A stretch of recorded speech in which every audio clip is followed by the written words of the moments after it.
ఇవన్నీ అయిపోయిన లాస్ట్ జెండా ఓకేనా కనిపిస్తుంది పిల్లలు మేమందరం కూడా నేను నా బిడ్డలు నా భార్య నా భార్య మేమందరం కూడా ఈరోజు ఆత్మహత్య చేసుకుంటాం. మాకు న్యాయం జరగాలండి.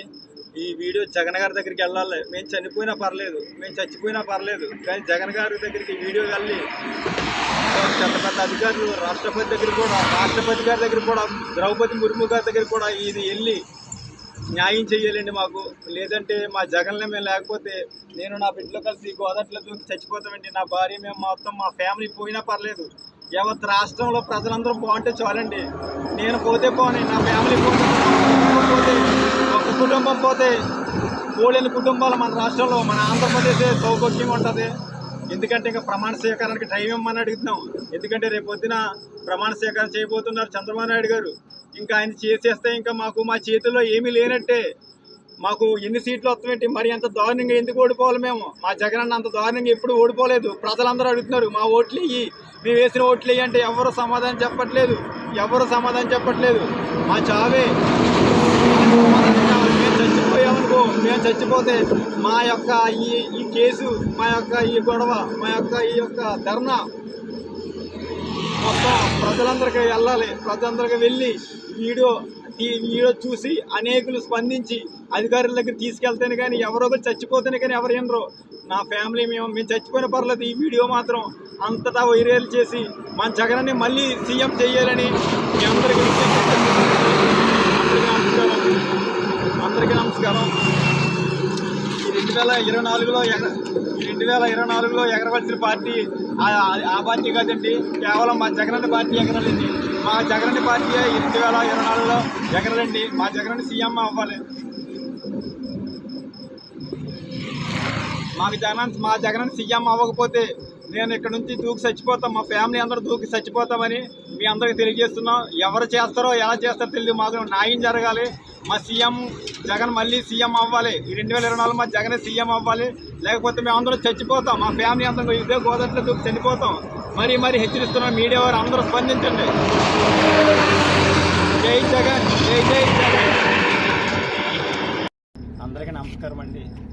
ఈరోజు నేను అక్కడికి రావడానికి కారణం ఏంటంటే, మన జగన్ గారు ఎంతగానో ఓడిపోయారు. ఆయన ఓడిపోవడానికి కారణం నాకు ఏమీ నచ్చలేదు.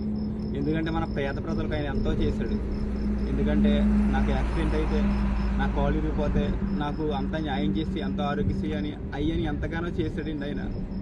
అలాంటి ఆయన ఇలా ఓడిపోవడం అనేది నాకు ఏమాత్రం నచ్చలేదండి. ఎందుకంటే ఇప్పుడు ట్యాంపరింగ్ జరిగిందని అదని ఇదని ఎంతోమంది వీడియోలు గట్రా పెడుతున్నారు, కానీ ఏ ఒక్కరు కూడా స్పందిస్తలేదు. కానీ ఏ ఒక్కరు స్పందించిపోవడం వల్ల నాకేం జరిగిందంటే, నాకు న్యాయం జరుగుతుందని ఒక నిర్ణయం తీసుకున్నానండి. ఇవాళ 11వ తారీఖు 2024 సంవత్సరం జూన్ నెలండి. ఇవాళ నేను నా బిడ్డలు, నా భార్య, నీ వైపు చూపించుకో, అది కెమెరా, నా వైపు, నా భార్య, మేము అందరం కూడా ఆత్మహత్య చేసుకోవాలండి. ఎందుకంటే జగన్ గారు అంత మంచి వ్యక్తి కోసం మేము ఆత్మహత్య చేసుకున్న ఆయనకి న్యాయం జరిగిద్దని ఎంతోమంది కన్నీళ్లు తుడిసిన ఆయన ఈరోజు చనిపోయినా పర్లేదు, మా లాంటి వందల వేల లక్షల మంది కన్నీళ్ళు తుడుతారు. మీ 4 ప్రాణాలే పోయినా పర్లేదు, కానీ కొన్ని 4 కోట్ల మంది జనాభా, 4 లక్షల మంది, 4,000 మంది, ఎంతమంది అయినా సరే ఆయనకి న్యాయం చేయాలని, ఆయన న్యాయం చేస్తాడని మేము చనిపోయినా పర్వాలేదండి. మాకు ఎంతగానో ఆయన చేశాడు. ఈ వీడియో ద్రౌపది ముర్ము గారి దగ్గరికి వెళ్ళాలి, మన రాష్ట్రపతి గారి దగ్గరికి వెళ్ళాలి ఈ వీడియో. ఎందుకంటే న్యాయం జరగట్లేదండి. ఎంతోమంది ఈవీఎం ట్యాంపరింగ్ జరిగాయని ఇంకా ఎంతోమంది ఎన్నో చెప్తున్నా కానీ ఎవరు పట్టించుకోవట్లేదు. ఎవరు స్పందిస్తలేదు. అధికారులకు కానీ అందరికీ తెలుసు ఇది మోసం జరిగింది, ఎక్కడో మోసం జరిగింది. జగన్ గారు మేము ఓట్లేసాం, మా ఓట్లు ఎక్కడ అని ఎంతమంది అడుగుతున్నా కానీ ఎవరు సమాధానం చెప్పట్లేదు. ఈరోజు మా ఓట్లు ఏమయ్యాయని మేము నిరసన తెలియజేస్తున్నాం.